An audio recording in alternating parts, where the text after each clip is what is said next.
Nonsia bo ewa Adom 106.3 insha 104.5 ya affiliate o memu ene ama hodo so mafo ya mamwadwo ensama ya to ebo ase ahwehwe a yensa asoso ya bokire na yayiyimu ena yesinkonwa yede eba besomo na nwumre se ewiase nyina nwumre Nonsia Kasiebo Naket kan wo Facebook Adom 106.3 FM na fe YouTube Adom 106.3 FM ya mwakwaba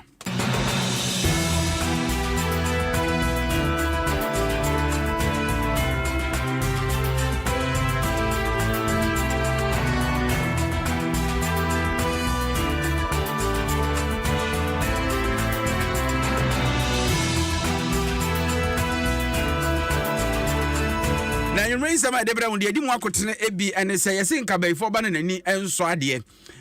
nanso anasefo a wɔn mo gye ntetia no wɔn allowance yakamu ani aba no wɔn kyerɛ sɛ yedidi ne nkasa nkyira ntere nkwan mu a nkyerɛ sɛ yɛnka ɛwɔm sɛ aban yi sika sɛ fantuatu alawa ne de nanso alawa wei no de atia kamu ne sika na oyiye no ɛyɛ fia so wɔ anum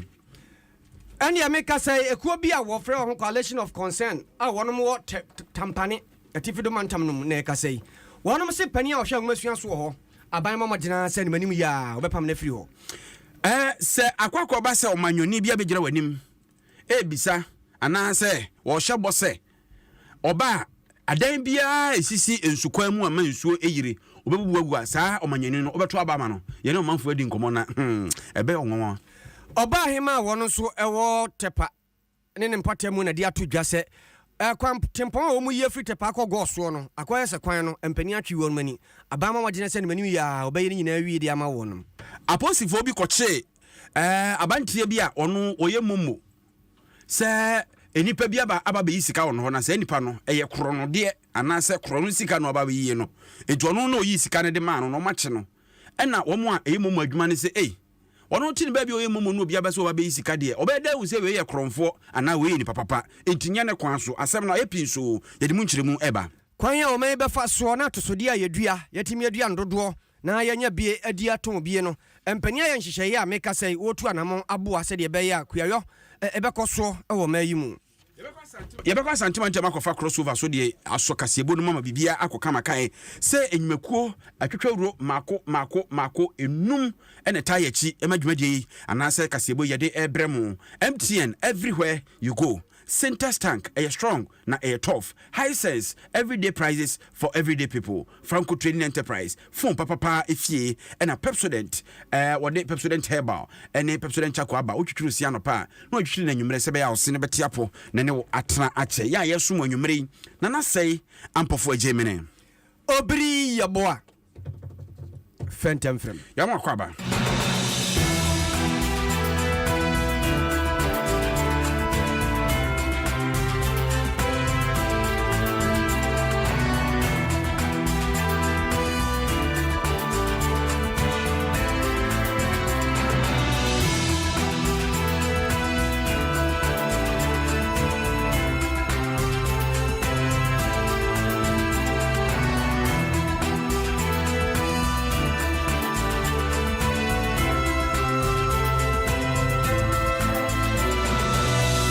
afei yense ensem no ase yɛhyase ɛde afiri ɛyɛ anesefo a wɔn mo gye ntete na obɛka ya abandada na breso no alawa na yɛde mo ntete ho sika no kokoba ase ni memo ayɛ den nti aban no sakyera na adwene etwamu ɛna aban foforo MPP aban ɛne wɔn mo wɔ position na wɔbɔ ntoa yɛ ho dede hyɛ ho bɔ ɛde kyerɛ wɔn mo a ɛgye ntete nyinaa sɛ sala wana ye twam nomba ombesa de aba ombesa de aba na wi akiri na yakoye mwanan sanse to aba ma wo mo ba ye ntu aba ko mienu miensa no afedi timitika mu a yesi ekokotwe mpanifo aso sa no madwen abom so se da bi ade a ekoso no sika no ate aka mu ache ne nanu ada MPP amanyuko no Frank Atufo Dr. Mahmoud Baumia kopie bono mantamu na okopie ho a wo bonto ne asukufo enko da di nkomo na mabawa no baako ne akukuduro pa David nya ye de koto bobo Goliath mama so no wonya bie na okogina mampani ya be de akire anim se opani ensema wo kan nyina wom nanso wa hwe ye be kakoya bi ta na wa ba ta na bi wa ne ankwa nkofa ene sei alawa a mo hye ye bose mo ba mo de beba yi mo ka ho asem se ebeba ye be azuku yi emfie miensa ne ye nya bi da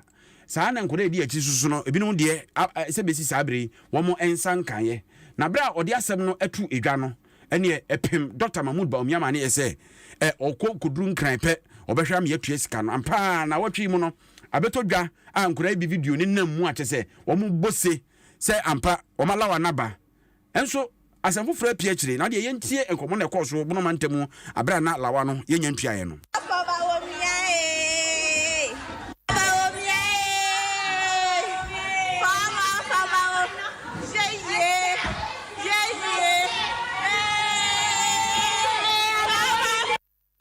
We have to follow people who have vision. We don't have to follow people who think in terms of impossibilities. We think in terms of possibility. When my opponent was in government, he abolished the nursing training allowances. And we said, we will restore the nursing training allowances. And we have restored the nursing training allowance. Can you trust my opponent with nursing training allowances? You cannot. School. Then you ask your question. Then we go 4 questions, and His Excellency is ready to answer all your questions. My name is Abdulalim Jaria, an nursing student from Techima Nkobo NMTC. The question I want to ask is, when are we getting Alawa? Since I started my school, since first year, I've not gotten Alawa until now. And I'm in my last semester now. And some of us are not being able to pay our school fees. Next week like this, we'll be writing our exams. Those who who will not be able to pay their fees will be sacked. They wouldn't be allowed to write exams. So if the Alawa were given to us, they would have been able to pay their fees. So my question is, when are we getting Alawa? Thank you. Eti wey any someone school for nkwadaa no baako ekoko bisaye na yentie nsɛm a ɔmapani abɛde akyi Dr. Alhaji Mahmood Bawumia enso ɛde hwi mu en. I wish to assure our nursing trainees also because whenever I go they say Alawa has not yet dropped, and so I engage the Ministry of Finance, and the minister has in fact sent me the evidence that by Thursday this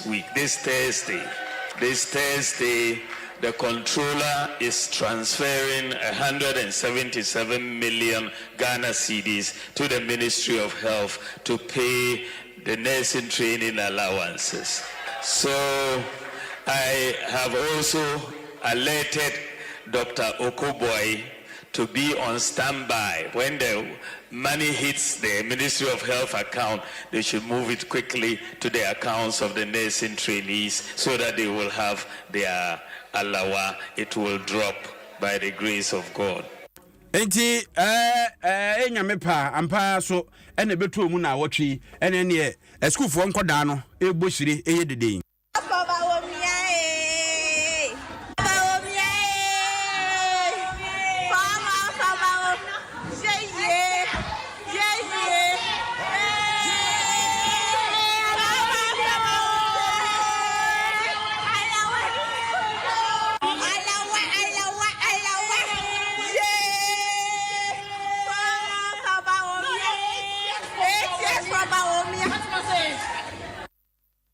Enti ensrehe ena afe so kra no entre ha eskufuo nkoda egi omho nyina se wo mo amfafo ni bi wo so a asemi anya omo de yie papa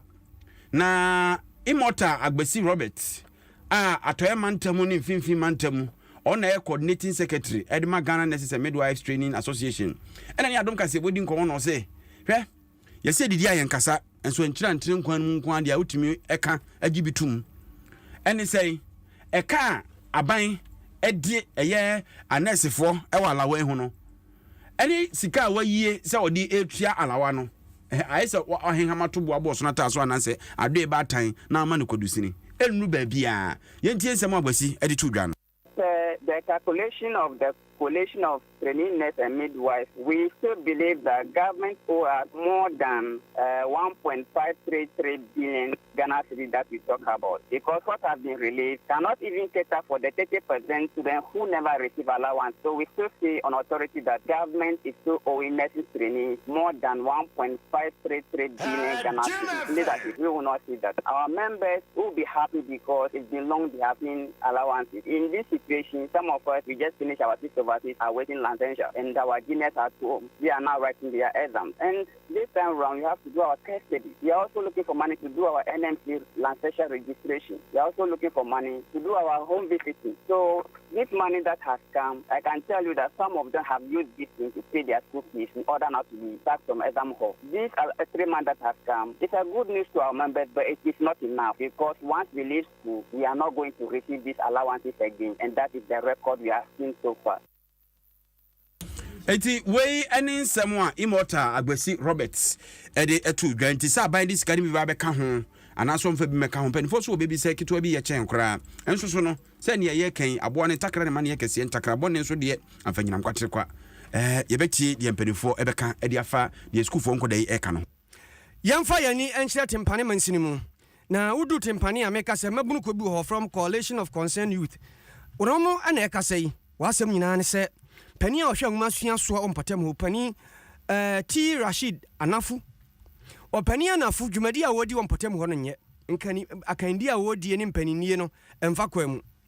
na wɔnom kyerɛ mu a ɛfiri sɛ papa yi yɛde adwuma ɛhyɛ no nsa ɛne sika gyegyeɛ sɛ wɔne wɔdi animu a no wɔgyegyegye sika wɔtumi si gyinaeɛ bi nso a wɔtumi sɛ gyinaeɛ a wɔsi yɛ deɛ ɛmfa kwa mu ade a wɔyɛ nyinaa no ɛmmoa nwoma sua ɛma ne nkɔ so enti animanim yaa ɔpani Anafu aban emomodina so beyi na fiti timpani no mo ho ato wonom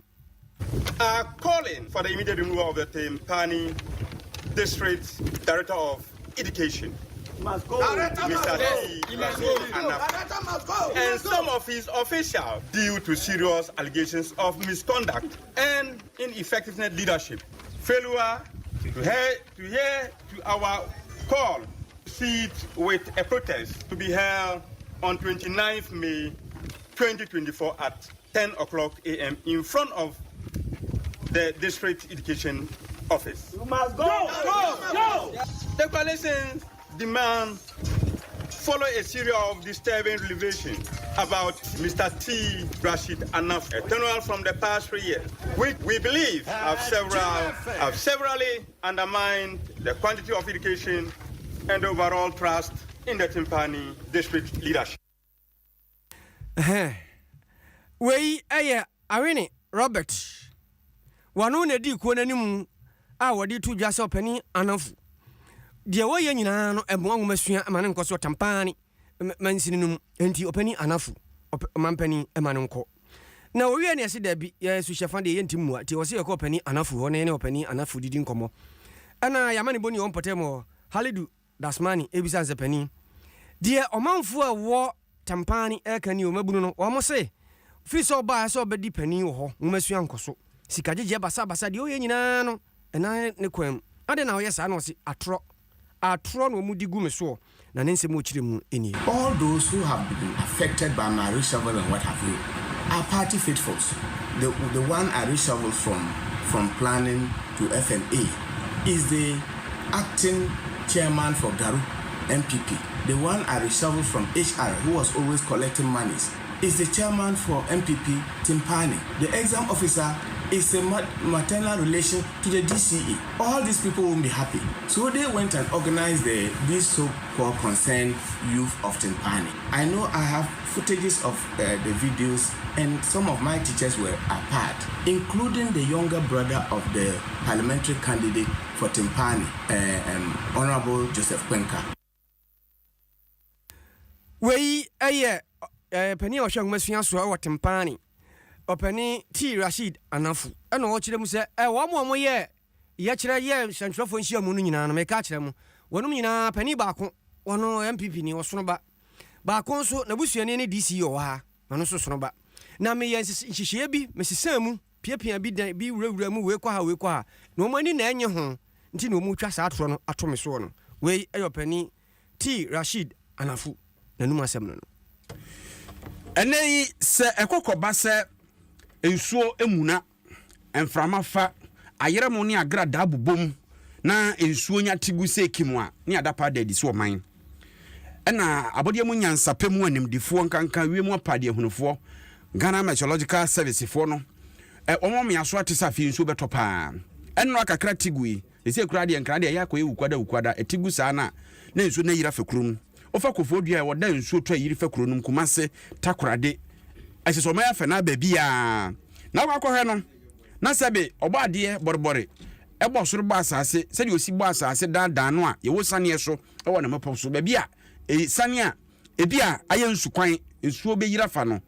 kwabrane sikaba ne nsem a sebe na efra nani enti babia wo se ensuo fa kora no ene obu a afro atachemu pa na watwe abo ne anwe agum o sikanti de cement api so na wasi dan de asi so basa wasi nsu no ekwan nti nsuo ne tosa no enya ba bi ntwimfa na etifa kurum na ese mobrofo ne nkrofo japade na eyiri fa kwantempo mu sisi akwan mamanfo ewo ntwetwede eno nti enkomodie mu ena Adom Kasiebo ebisa se na anye bia no se ekokoba se omanyoni bi esi ne boaka se muntu aba mame se Ghana mampani meba ade edam akoma so odi kan a mema adwen se meye pa ne se obi bia wasi edan de asi nsukwan mu anam so ema ensuo yiri efe kurum no mebubu sada na firi wa me ensuo nyakwa atwi afa ba bia wo sefa na ensu yire basa sebe die yen betimi aye ho bibie no yebetimi asi ni nyina no kwan a wo Ghana ni wo beto aba amasa nipa no na yentie de Ghana fo ekan se mampani ba Ghana ha na so bebubu dan ya wo nsuo mu no hebeyire because obubu dan ni nyina grofo no ombetina he anso no ba beto aba ma next time nti enu de enye ensuo mu na ombetina abanya na president ba na o chem se mo dan e wo nsuo kwan mu ti obubu a obi eni si because aho no aye nsuo kwan enye kwan be wo se nipa etna ho nti so obubu na wo nto aba ma na okoso ba fo mo bebubu nti wo na wo so open new settlement bi na okoso tna nti ba na do obenya no vote wait or without you no be winning the vote in the election.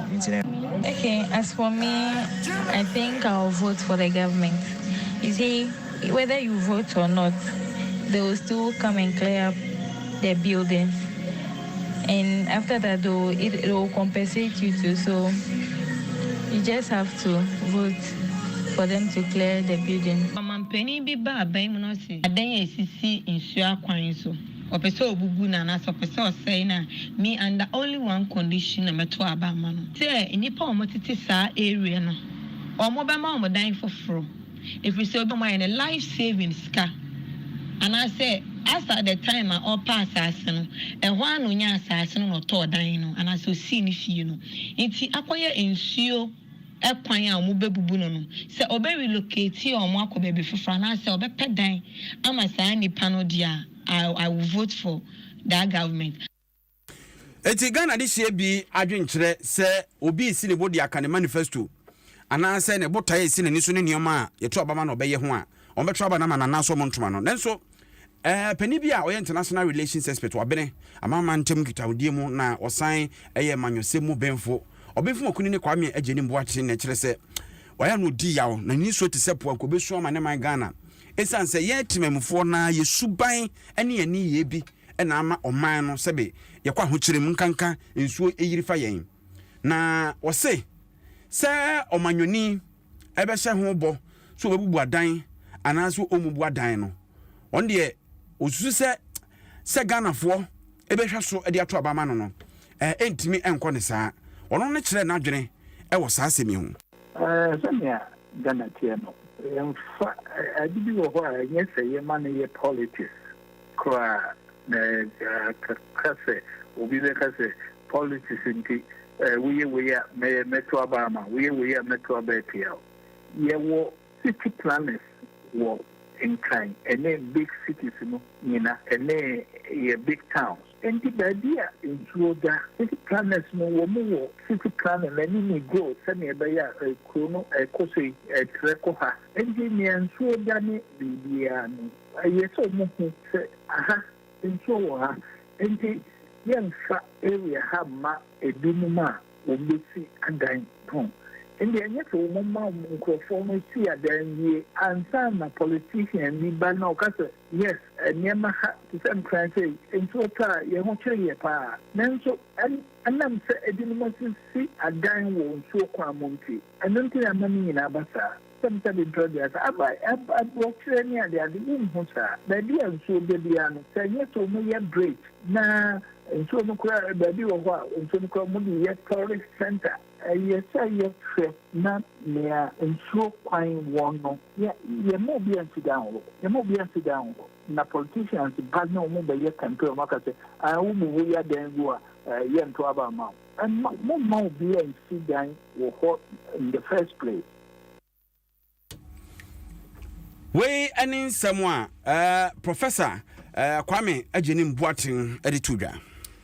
Hi, Adom 106.3 FM. So now asugusu awutie anwumeno Naket Kasiebo Naket ne gyinamu tintintintintin ade ma asante mantam kropo kumasem ye nhira 104.5 affiliate ha ene aduonu na ye koyanim ye de ani a kyerɛ nsua ahafo mantam oba hema oho ye nana minta ye bo a otoso mienu nana nani ho hanchode ani bre ekasa ise kwantempon afiri tepa ekogo so nanka ayese ifri Misrim eko ke nanka nya koti kwan bia ne ofa mfi akire ho ananka wasi ho nanso akwakọ ye tintintintin ne sei kwano nya abade ama contrage aje se ye yi kwan afedi pani a wo yi kwano wone na dwuma yefo uhu ne ono moye so o mokọ so o moba na je se adwuma no ate atwan wose adwumaku a wonom eyi kwan eye Kofi Job Construction Limited wonom ana di mfidie begu wo so wo ye kwan no na afedi be mfie de ohonie o magya ekwana to mfidie no yeja yeyi kura afiri wa se akwan yie no enya dia ekoso enti wo sraban se ni manim ya o mon kan kire contractor no no safre ni kire kwan so no maye ma o se de be ya ho kire wo fam wo kwan ho no e be firi ho ene Kofi Job ya boni dia ono se wa tikra em se chanchan na ye ahafo nananom ne ye manfo ne ye boni din na ne de wodi ni mfidie abesi ekwan yi so a mia mani tua se wo dwubonkum ni nifa ye dan aba se ye kenkan ni nyina sa watie ye na se ya wo ye no misre se omma ensuo ntimi kwan no ni mfuturo no ano oden e basa so a yare ni nyina emoaye nti no so oboaye anu aboaye preko e da ban se watie ya asem na wama kwan wo ye ne esre ne se onye nsimayen yesre no free tepakopem go so sane nhihye no yate no yesre aban se onomoye na onye nsimayen na yesoso yemfa kwan papa no so bi wei eye nana hema nana minta yebo a otoso mienu ba hema wa kyire nsu yara kyese sabre de pani no mpodi mfidie na koguo a wa hya se etremu no otremu no kyese enkoso enkodin tentem na fe yemfa engusutum na akobadi enyentem so emfa ma wonum yento aso na yenko yenim ewo Kasiebonum na sesi yi enkra eba no ekire se endi samanyoko na trokrata tintintin e de ababonten ekire won yaudie won niam bi akoso ewo court enedai na wo mu ekire mu a unse domkuma no eba no dani yewra Dr. Kesel atoforcing wogina eye court sesi a ewo asem bi ho na nipa wono eye dansini yewra Richard Jakpa ene nei court pete mu wedi anyase kokomba bi odi tudwa se omen aban lawyer pani ene na hia empre bebribi wokra na dwoda suo mu chese ada bia no wo hye no anase wo kagu ni so edada no sebe ya oba bedi adanse de atia Dr. Kesel atoforcing na omsu se kwambone ayefa so enya tentrene ena aban lawyer pani no nam so sebe ya na mento ma ne nwa no asemi friend sifo aka chinti no ebebu don frefo edema endi samanyoko no no a osa yemranim ni lawyer George Operado ewa amano so Pablo Emajo na boko de why the back was on sir in show me nua no so eniema bi a wo ye na nsen wo de yemfa nto nchen na kire yebedi nkomo why ma familiar wadama statement a free wamanyoku ho eba efa ensema hodo a ekoso court ne no mo kyerɛ kura sɛ asɛ saa kwankoro ya na aban lawyer pani wonam so a wo chinchim atentene wɔ man mu ntino asɛm na baayɛ no ɛdeɛ na ma no chinchim atentene kyerɛkyerɛmu ye wo yɛ emranim ne nti Dedi kama meeting with you for na make us a course or course yenia japa the two course na no say you know correct that's a court film na the okano ngina so am say you be di yaw be brave as a nation you say oh yeah minister for justice as the name suggests no was said the any so be say emrano e be di mu pepepe yen chiamrano therefore, I think I can say, a better say, will be free one innocent man than say, you will be free 1,000, you will free 1,000 people who are non-innocent than to convict one innocent person. And you know, in the air kind of say, it is better in under the law, say, will be free 1,000 people who are guilty than to incarcerate one innocent man. And you know, say, nipa be edu 1,000 apem but I say, yeah, that's the refugee. So nipa pim I said, oh my ye bonny. A better say, ube jayomo, and I saw ube jayoma mako. Than say, nipa ba kwa your train in your own ye bonny no, or then the two if you say. The entire Kasa say, yes, innocent until proven guilty. Emma, you must prove that somebody is innocent beyond all reasonable means because your freedom is paramount. Into the Kasa, you must prove beyond all reasonable means. Say, the beer, Trese, Nipano, Edifono, and also to me prove now doubt beer any home, and Sana Udi Nipano, Aqua to me. Into the what to say, I buy Nipana, and also say. Sadi be dimuno. Or no mun na sisia, or no momu ese, or mombi dia dance ese, or mombram be chantro. Na nipani ye bonin, yankase nipana bonia, na ea sefin. It also leaves doubts about the injustice processes. No. Na party in penny for a war, sabi, evidence suggests to say, Saishim we akoso. You told me, and say, oh yeah, Minister for Justice. Na say una wo hwese pepeyo ebekoso na wahwehwe nsema na say ode wasema ba be dan aban se obi aibone a asidi eda oso ne say ehun hia poza na say yes one witness ni pokokosia na one ni din komo sai ka tre ne say kona ko ka adan se na akwa kodi ne efa kwan we so yes sir na sabe wo obstruct the path of justice. And say, Yenia Godfrey Dami, they are Yenia Jata, Kai, Sakoti Shimu, name of crowd. They be kind, I was a general legal counsel, no, Edge Ninkrata or the year Juma Crescent is because then he's not fit to be an attorney general. But since I buy, we buy our girlfriend, by a deputy attorney general, by a attorney general, Nagasano. And this Amanduko, on many occasions, I can't just say, Kwaya girlfriend, Koso. A winning in some court, no. A judge will be bringing questions. And some of the decisions that have come from some of our courts in respect to our buying, in Brana, a train or law school, no. This is never, most lawyers are scandalized. If I was say, hey, now the train or law school, no, and none are judges, no, and I'm Brana in, and none are judges, no, Eddie Tujana. But we have always held a long suspicion, say, Godfrey, any judges no, and our girlfriend EBBR so the answer fata. You see that sometimes some of the decisions go his way. Is here the court never in a Jume now the Antapa Aken Yashishim na nokre adedi. So nokre be dedi so the expectation is there baby I'm rather near the better. Pablo. Yes sir. Sisi ya make say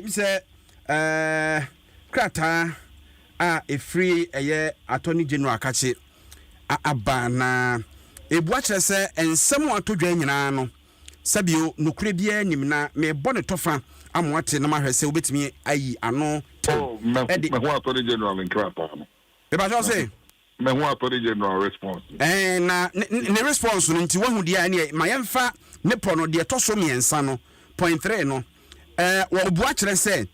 wono owadansidie a e kire se third accused person jakpaya ye kana semi wono atworo krata a dedi kan 27th April 2023 de to so mienu 16th May 2023 de to so miensa 30th May 2023 ana de to so 9 12 June 2023 a wo susu ede akire aban a tese nam aban lawyer pani anasa attorney general so e kire se ade a friend plea bargaining anasa plea negotiations a ya de wo ye mremu na tese wo sre akwanya wa asem no senke yensiesie asem no e wo nchen enye kotu anka attorney general no na akwanya nanso wo hwe po etoso enan na o se empo se omen emra age saade na tum no wa ma no sa akwanya no ena epo etoso num e okrata kro no aso no wa kirem se enipa bebre titiri bebre a omudi akotene ena ne ono attorney general anakasa senka yewra atofo se asemi wontwa so na de ehu anase mu oduro pa eyensia no se owo adansidie ye video se yewra atofo se nakasa ba ne office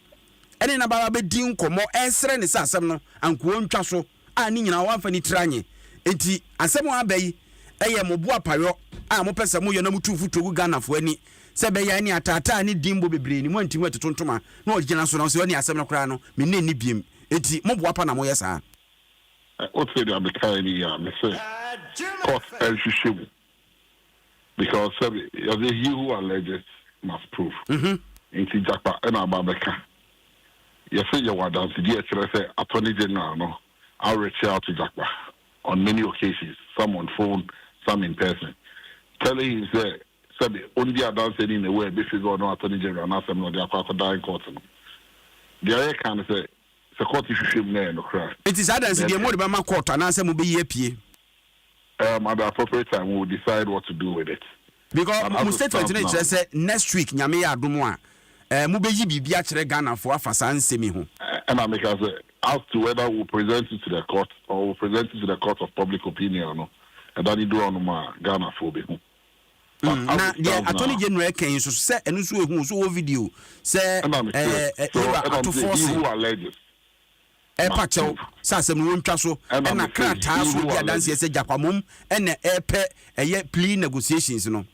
And I say okay so say he who alleges must prove. The court now the master makwakodan court and Jakpa can answer attorney general then enkrata na the travel in evidence on also one so under cross examination attorney general has been the opportunity across examine Jakpa so also the evidence on fankodan court the empire bone say court no ebe doso sem no yi na no kre wo mu no Ghana fo yi na hu na Pablo wo yemra nim ni de menim ni say enei NDC say amanyoko asa mujidie wo court mu na hwinhwan pa nti se de wo kan asemi ebekokora na yaka ebekwa kutobonkum anase nifa se ne tefra hwe ase mo beji atum ama me ka se court ne ye adwuma esefata na decision ne ba na ye nyina ye hwe se we de court na ye na adwuma yie obi ani ho asema ada ye beji atum akwati amokra you have every right to disagree with the decision of the court and there is nothing wrong with that. Into the further processes after a decision from the court in Ebano. We've seen cases aqua court, aqua appeal, court and Danino, aqua copy Supreme Court or Supreme Court, so our Podian as on Mandanino, and as the cases court in the Boa or High Court, aqua could do court of appeal, our court of appeal, our the decision of the court. In some in our court, say OGD or court anymore, say NGD or court anymore, court Nagazan is within the Huni. A few decisions, a few and courts never. No, and my engineer war processes, a take off from Kakra. Because sometimes this is the barrier we are scandalized. But only birth certificate, court Yakasha and say, no, birth certificate. It's in the dance here as a primary document, say, oh, you got any. It's, these are decisions, posterity, a better, but as it stands now, because he said it in open court, under cross examination, under oath. Too many in age court and so court now will come out with his decision and tell us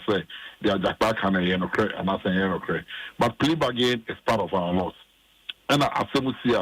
people have every right to reach out and look for settlement out of court. And I'm saying, Attorney General and a court of parliament on the issues of plea bargaining. It is will be requested for a plea bargaining. That doesn't mean the person is guilty. So many times I catch them for the way they always mean settle. Settle not because they are guilty, but settle because the processes in court, one, a bit cumbersome, two, and three is expensive and time consuming. You know, there are other alternatives to conflict resolution, and plea bargaining is one of them. It doesn't make you guilty because of for plea bargaining. We have stated our case, that I said this in open court. We have had suspicions on Godfrey Dami's activities ever since he became Attorney General. And so this coming to light, yes, let's exonerate here, but the decision finally lies with the court to make a pronouncement on some other way. George, mamina was your home. Na say and now that's when nemu na why monitoring na wie say Eastern region. Oh, Eastern region oh. All right. Ube drun kra mamento nka why? Martininia. George Opariado maburu dom frefo edema NDC amanyoko no. Osan emranim ni na osofa be de akira o hwa tentre ne so aban lo apania be de akira yewra tuan ye boa. Yenna di nkomo ewo ekusi san dwumadie so asem kro ya ho na uyi statement ye kenkan ya yenti nanum asem so kakra bi Attorney General ya officer ya so statement to be enche on sabaka no so sanka no man ka so ba ko na me o kaka so di kan third accused person to read that the start ya seminar the shaft is be no or na again say nko ne abanye ara so na so ya trust naka o mu pieska naka ya withdraw charges in the nyamoto sa does when a bag. The National Assembly settlement, definitely there become interaction. We are making it so clear. So, Attorney General, no state and our council do fabricate anything against the minority leader. It's not no council. They could sue a case over, I think last year, there's a case for both accused persons to answer. They only take case. So, the question is, one of the council who can't take it to be. Because the court, like I said, we made our case, we are supposed to open the defense, and honorable after force and so closing the case. So it's never true. AG, I can say, unfabricated something which then implicate the minority leader. That's the first point. AG, America, because now for the part of the PSS coming to and when anywhere will tell you, we will be in negotiations, we never can, which more or less back the office and negotiating. At times, we can't only be getting at Akasa. No point, and at age, the kind of fabricated some so we can get to forcing at the Germany. That's the simple response that we have. But maybe share some more quarter, the start to not to the fabricated story. Enti orumunyanfo tuan ya boa aban lawyer pania bi de akire na ote ne nkan ntin sam no se de NDC de krata aba ye no aban lawyer pania so ye so de krata aba abekirem se abante japwa no wonu mom ene pese odan ho dua broni na asem no nokre no ene na kakra di anim na yeden ya wansan besi ama USC yebehunu de owe abrewa ne nkruma yebehunu de owe abrewa nkruma na ne yemfiri nkruma wienum na afa yenkone duam unse nkruma no yedua ene ya sede tie bia tomatoes be ka ho nti yefra no patra na nkane na wo ho pa okoy nkruma no mu ene omanfo ne ye patra kama tibasa tomatoes na bu ene na nkruma na mu moko na mu sa obenya je ne kura tutu wom ni ade no ayo patra na nsan no akoye se yatwi ye ni nti sa ne oma nyina nuaba ne no baye atosode no ne boa ye dene enam so ama sese mpani asigina ye satran ye hwe awrokacha ne kuya yoso wano betete manfo na fe wo ma kire wo mkwampa ye befa so na ne sa atosode yi ani nuaba ye dua no bebre na yetimi atubi atibie ye de akwa amano ne akwaji sikado sopuo na dochi aban anamusifo wono wo mayi mu ni atran ye hwe dwadie ani mfididwuma so na fe awrokacha so nso ka ho bi na omotran se ye se ebra so se animanim ya ye pe Ghana forma ye de se animdie ne be ma wono nom de ye adwuma ama bibia konkan na Barnabas apom wono any project coordinator at the Majumadi course one say and which room. You say to say visibility. You say amount for who dear amount for ye. Wow, baby, na say oh ya wow business na say what on one yama. Some most let na heading, but you will be a friend of international affairs. Your affairs be brave a course or other countries. Until the say you created that market base. To be said, you can say fair be or with my dear members in alcohol. No be as I could when you produce over Ghana. Until be be also ye be a infant say oh fruit and vegetable and I say what for fruit who process it. Anything be our value chain in our way to overcome free. There were free options. Say yeah say no with say oh me way who say that me e mo be na ho and I say training be na ho. Ye di nyama me ansa bi pa na e do anim. One year access to finance. You say say na we hwe amount for it manya sika de show business mu. Access to markets. We met manya baby a we met ma ton wo nyama. Sometimes you can say baby ni wo e beton but enye say market ni ho. Market wo ho but you ntimi produce volumes mu. Barnabas Apom wono project coordinator at the Majumadi course one or tin and I was actually mu say enwoma wo mo abodwa tatrada e de kire ni nyina no yade ba ko eboa man hihye awaya ka wiase afa nyina obia di so e de didwa e de ton nyoma de dua nyoma no e be course na country director adima IDH wono ana musini Robert Asogre wono so nsam wode tu dwani. So the market is there. I mean, domestic consumption of these vegetables is very high. It's just that we don't have enough production to meet the demand. And so there is a big gap in demand and supply situation. And that is what this partnership seeks to address. And so we're working with the producers and also the market to be able to design offtake planning and sourcing roadmap for us to be able to supply to the market locally and also for export market and also for processing market. Yes, we have a lot of producers, just that we have some challenges that we have identified, and that is why we want to work with the industry to be able to address those ones. Well, some of the challenges include you have issues with land, irrigation facilities, quality input for production, and even the market structure itself, we have problems there. You see that a lot of the trade associations drive all the way to Burkina Faso to cut tomato and onion back here. Definitely there are problems. So the taste of the product that we produce here, the quantity and the volumes and the structure of production are all part of the challenges. Wei Robert Asogre wono ne gina mu edema adwumaku a wɔhyehyɛ san hyehyɛ kama ɛna wakyere mu no ane anche bɛkɔ santemantam kropo kuma asimu nti no wei no ma mempɛ tank bi ma na fa nsuo gum na sukomba wabie anom emudin mu kama hwehwehwam synthesis tank miaye maako aha ne ton bie pebito na fasi wona bebo na nsensuo na to no so bisia ye papa yentwi ase yetwi so yentwi mani mfi na enka ene ekuro mfiri yanum president a ye chako ne heba no ene na ye sa adwuma no kama na chese bibia atoso totin ade ama pomodina pebi nkwada na ufi na pani so fa bi di dwuma ebeyi sikankan firi ho enumpu asia pro asia nyina hojo no ebema na ye din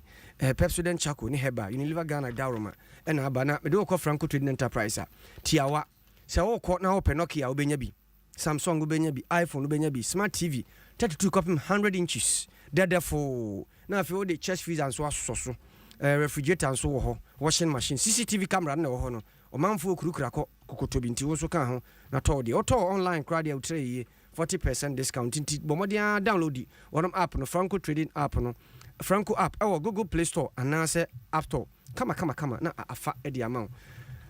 chada onie obaya obai wose se de tie bia ne so ri hunu o ma Ghana no obema na bem obema Ghana ni bia asesa ne suban na wa hunu sese wode ne nsaye na ono ankasa adwuma won twen se bruni bebre na adwuma na obia aye businessman na se bebe mu agye so bedi mampani so wontimi emfa ne sika enko anye mane nye yeti gisi nyina yi biboa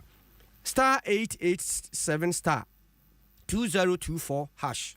star 887 star 2024 hash na wade kakra bia atum anase okono website nso a nkb.com.gh uramu a de opese ode boa bia no na de aboa na kwame bediako na bem MTN extra so akasa saa ma credit na san we no bosuan bone de ma wonti ube select ubedi kan bo star 506 hash na afi wa kire de opese wono nyema wo no na de asom de ama afa ene ugina nanso everywhere you go. High sense everyday prices for everyday people. When it we say hona auto home appliances 5 years warranty that so nti bia na wo hia refrigerator bia so television na ope therefore ne de no amui rice cooker say washing machine na wopɛ wo sɛ smartphone wo sound system water dispenser ne nyinaa ebi wɔ hɔ baabi a wonim sɛ ɔmo showroom wɔ no ɛne yɛatete so yɛatete so Hisense yɛatete so say who everyday prices for everyday thank you enwumakuo yi na aso yɛ mu kaseɛ yi yɛde ɛbrɛ wɔ na yɛyɛ wie nti yɛbɛkɔ santemantam kuropɔn na pɛchimpɔtam ne ɛsɛ akorɔmforɔmfo akɔ yire filling station bi adwumayɛfo agye wɔn nsɛm sika 1 million Ghana cedis na kɔbɛn 1 million no pɛpɛɛpɛ ana kakra gu so na sɛ meda se masomu wɔ nhyira 104.5 ɛdi amegye so ya mansa kyea me kwadwobe emreku na sidie wodi kan ɛde ato edwa no sɛ wodi wani akyerɛ filling station yɛfrɛ no IBM ɛwɔ pachi number 2 a ɛwɔ Amansia West abato mpaso aso asante mantem ha ɛnɛ de yɛbɛto dwa sɛ akrɔmfo awrɛmfo asabi bɔne ɛyɛ mo de kye atadwe akɔtɔ ahwɛ so ama ɛne wɔ mo adwuma wɔ mo asiri pa yɛdodoɔ na akrɔmfo atabi no nyinaa de kɔ na ade a nyame bɛyɛ ne sɛ ne wohwɛ CCTV camera wɔ hɔ a wɔn mu tutu ne nyinaa di flo na emom obi a ɔpɔmpe ne tie wɔ nkyɛn na ɔma adwena nkɔɔ sɛ akɔɛ deɛ obetimi abɔ saa camera we bi wɔ hɔ ɛno ɛna etimi ɛhwɛ akrɔmfo awrɛmfo yi a sɛ ne sɛ wohwɛ video dodo na wɔn egum na panyina wɔ no ɛna ɛda IBM filling station no ɛwɔ pachi number 2 ɛyɛ Mr. Kwabena Tawia wɔne Adom Kasiebo kɔmɔ bom ɛna ɔkyerɛkyerɛ ɛkwan a asɛm no ɛfa so nyinaa esi yɛ ɛde kyerɛ Adom Kasiebo sei Adom FM. Adom FM. Okay. Yeah, I said you know to man na ya da me tief okay yenko. Na ya hwa sɛ ene no ebetimi atom na ya de ama ya tiefo na Opanyi Kwabena Tawia na kaya hwɛ sɛ yebenya ene no na yabɔ ede aso ma yempia we so entu hwa de okay. Machimbe 5:30 say akromfo aba filling station oma fro ye wo esi adwumam ho akotu yempoma awuram umulo ma de omdin ka be ye wo CCTV wa ha omo ko say ye decoder no omwie na maya na omo da adwumam ho no omo ko kire wo omo eje omo phones eje omo ho ne ma di no omo pekin a omo de ba bie money box no so so and so many jane pound the king eko manya ti omo eko ebu dan ni wula akọ ho eko chesa eyi money box no e de koi me hwe ho mo ani kura no mbedi akodo hwere baako e wa adwuma mo aye wo kwa ho pe ufiri baby adwuma no no eko peti number 2 police station me kwan ze be 200 meters na wodo anya baby a emuwa na akromfo ababa bi take be 30 minutes to 1 hour na bambofobia entima ante te hu se ha mo bambo no e wo fom Adeshima opanyate ne ke wano na aye director edema IBM filling station e pachi number 2 Mr. Kwabena Tawia na woto ane kasa so kire se enye we nko a na akromfo ababa wia wo mo sei ene we ka ho a we ye de etoso mako enan ibi adwuma no we ka ho ye hu se aba employ 9 ibitu ya battery da bia between this free fidium da bia ya de adesadia to mpanimfo anim that said you know ha mo bamba wo form pechi ya ubeti se ya ju bi fon wo mantem ha beti ya awrobo obi e wo ha sa ne ma ne koso pa ya be se mpanimfo se won be ma petrol team edu anwumra mantem nya adwuma manko mantem brono nya so mde o mo kai be wura mantem se de be ya ubesi ya da bitima dana yanso no enwua ejem ti adesra dia ede to mpanimfo animal no o man mu moche na wo kakra obebra obenya na yasa abeje a na wo koya na wo bai ti adesra dia ede to mpanimfo ni hia bambo ewo yadwumam ha ani kuruma nyina Areshima mani pete ne nke aya Mr. Kwabena Tawia wono na ya director edema IBM filling station opachi number 2 na ne kwakwa mu na Adom Kasiebo ene adwumafo a akwamfo awramfo agya ombeto hye wonso eno mo bonkomo no mu twem se de ede ehu pa na abeto mo so enti ekoba sa akura adwuma no kwamu ntimi ntom kwampo nye o senka omutimi tra wa bo 90 bi agya 24 hour economy bi nanso nam akwamfo nti se no ebo no nwotwe a kodio bye bye Acho bibi sesi a ede ahopo ebrema adwuma no kra wo ba na usuro because nim se ba wo be unye safe unye safe nti esre aban sɛ ɔbɛma bambɔ no mu ayɛ den aman sɛ yɛbɛ adwuma koraa na meyɛ mpae ne ɛhyehyɛ first ne yɛpɔn bɛyɛ 10 anaasɛ 11 sɛ moses kura no a ne yɛpɛ ne ntɛm akɔ na mekorɔ no sɛ ma ɛbaeɛ nti sɛ ama yɛsuo paa nti yɛserɛ sɛ Ghana mpanimfoɔ anaa aban bɛboa yɛ na ɔma policefoɔ no aba petro wɔ ha sei sɛ ne ɛbɛyɛ yɛn nso so yɛbɛyɛ tie wɔ ha ɛha no ɛdu anwummerɛ a yɛhu police no biara wɔ around yɛhu obiara ɛha tumi yɛ din ne yɛtete anti ada yɛbɛhu sɛ ha yɛ din paa no yɛakɔ inside ne akɔakɔda nti ɛbaa saa koraa yɛkɔ report yɛ no yɛkɔ kyerɛ policefoɔ nti yɛserɛ ho sɛ ɛne ɛbaria koraa hotel yɛ no ha nkɔ ɔmoma mɛbɔ na ɛdu anwummerɛ a yɛntumi ntena ha sɛ nti ama sesei yɛadwuma no koraa wɔ ha na ayɛ sika ayɛ kyɛ sɛ adeɛ sa na woyam hyehyew nti yɛntumi mpɔn te sɛ deɛ first na yɛpɔn 10 na ne yɛpɔn yɛntumi ɛneɛ adehyia bi a ɔmo ayɛ adwuma ɛwɔ IBM filling station ɛne wɔn a tete ɛhɔ bi na ɔmo kyɛ sɛ deɛ sɛ wohwɛ pakyi number 2 ɛnkanka wɔn a ɛkɔ new site hɔ no a wɔn security ho nsɛm no atɔ ape ne saa yɛ so nti ɔmo gyina so ɛde adesɛdeɛ ato apostle atan ne fɛ wasante mantam ya ɛka kyerɛ ɔmo sɛ ɔmo nsa da ɔmo nsa yɛm kura serewa ɛne agya kura ne kɔtɔ ɛsɛ ɔmo sɛ ɔmo mmra sɛdeɛ ɛbɛyɛ a ɔmo ɛbɛtua ma wɔn security ho nsɛnsɛ ɔgya nnaso bane enye kyese edenya sapɛ na ete ehawa na ede ebre wo mo ewa dehyia ewo pachi a ewo amanse west ewa asante mantem he ya na sei ekwan na wasade kura ha na bra me kwan me de asante mantem crossover ni nyina esie edia me geso eye amansan chia me kwadwobe emreku na sei wotimi nka jolati over to ene ya somo ha den na we wasimi mamadwo Mr. Isaac Boyson ewa Amsterdam o se ne ba Godson danso awoda enti o wish happy birthday enti on behalf of the Boyson and Danso family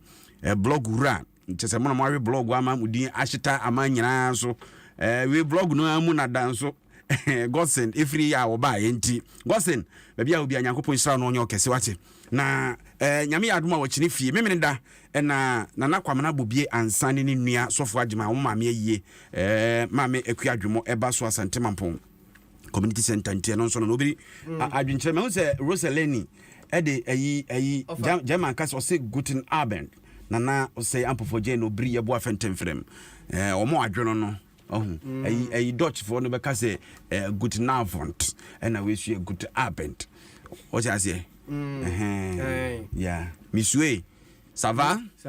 très bien yeah on me be mom languages bebre ta choboten oye jigba na oye jobo ide wetin wo dey si nchen ulo mote a won twema akra ulo mote a eno ni aka o say happy birthday koma Rahel na akushika Vanderpoy ena fe Florence awo no manyo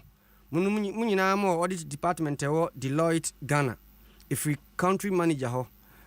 Daniel Kojo Owusu ene adwumayefo ni nyina ena wonom ewo hyemo omo se nyame mamo hodin ni kwatenten na mo akoma so ade obo ade nyame adoma 1st June ye ko tema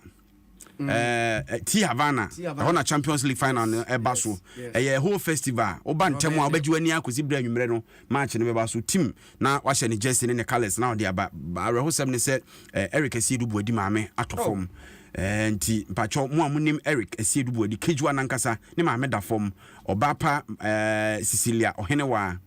55 years pe no nyae ti wanyi kra kokko stadium na 8 June yebedi na watweda but voice of the day yemfa ntwumu ansa ne akwa boy manyasem o TV na ebo ho na me sere o dan no edit abon wan ko ho no akran den sakle kan no man say TV na bo boy me sere o de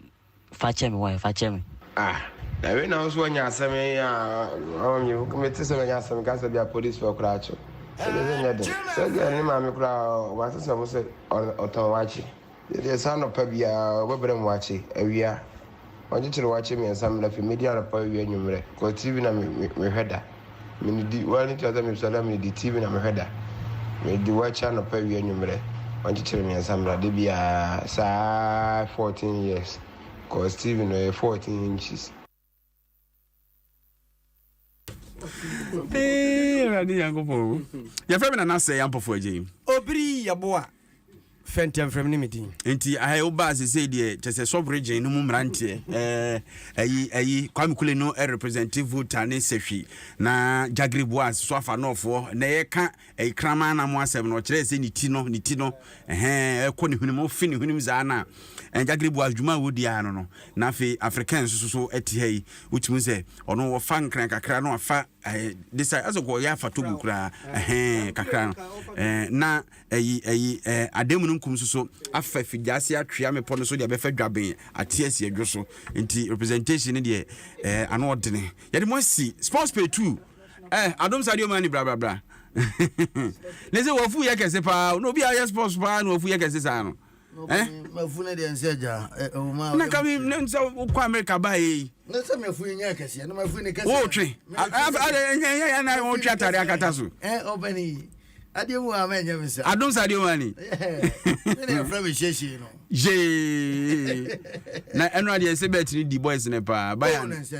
Leverkusen na Leverkusen no bia ni nda ili ye shenu ba kokra no bi still obi kwa winner ma no ye shenu two kra man for sa ko winner na wo bra 69 Ghana cedis da ho eno 3-0 na omo boy na sika ye de ama Atlanta no 69 ama for ball na ya mumfo mani ni akire Atlanta yi wa she Liverpool 3 ashe Marseille 3 it was say 3 na chart na kwa na ko ko si da bi Italy ni awase obago wasa ko kan na bra lai ho ama for say blasters ne ma no onya botransa asese ni tatis ne kache otu ado ko na form aduro na nkan de ya lai de obetim ya na yare bi o efi ho